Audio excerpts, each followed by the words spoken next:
mission दाउराको भारी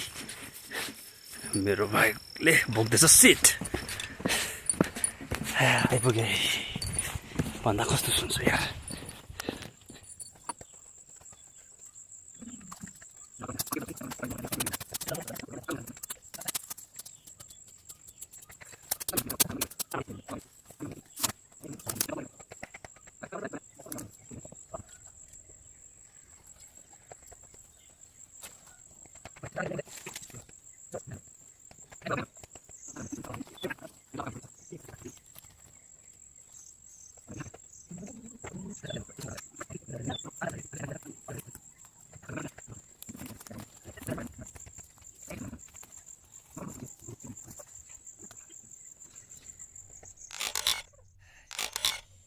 यस्तै छ जिन्दगी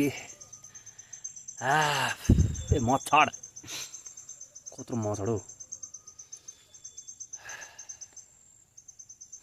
आज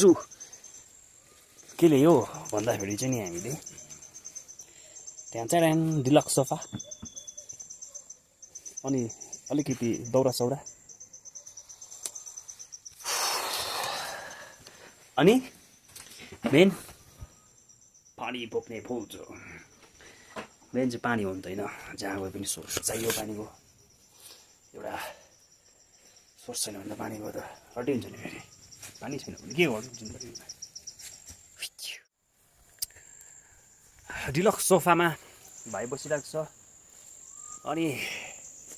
आम्पोबाट भ्यू हौ ३३ दिन बस्थ्यो अनि यही छ हाम्रो घर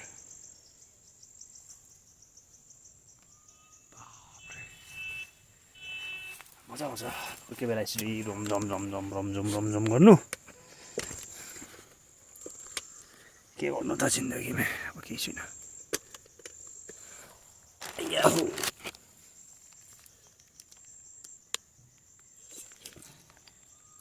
कहिले किन्यो हो मलाई देखेको कहिले पनि नदेखेको जस्तो लाग्छ त यो त